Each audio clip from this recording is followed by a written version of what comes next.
For all the latest updates, subscribe to News9. India's benchmark stock index Sensex 30 ended Tuesday up 519.11 points. It ended at 35,430.43 points. The Sensex 30 hit an intraday high of 35,482.16 points. The benchmark index has gained nearly 6% in the last 1 week on the back of sustained buying. The Indian rupee closed for trade on Tuesday at 75.6450 against the US dollar. It had closed at 76.03 on Monday. Positive investor sentiments in the equity market helped the rupee. On Tuesday, the rupee opened for trade at 75.85. The COVID-19 insurance cover, which would be offered by general and health insurance companies, is expected to be priced between 600 to 3,000 rupees. The policy is expected to be rolled out from July 1st, 2020 onwards. The insurance regulator IRDA is pushing for this product, which would provide the insured cover between 50,000 rupees to 5 lakh. The pricing would be lower as it is a single disease cover.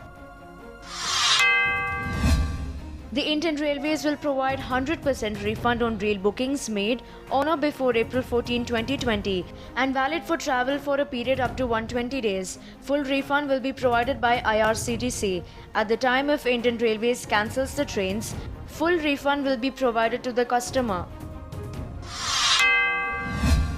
American President Donald Trump was not sympathetic towards India over import of Iranian crude. The US had slapped sanctions on Iran. Iran had supplied 18.4 million tons between April 2017 and January 2018. An adamant America wanted India to stop buying Iranian crude, according to the book by former American NSA John Bolton. Kerala-based Federal Bank has sought the nod of its shareholders to raise up 12,000 crore rupees. The nod will be sought on July 16, 2020.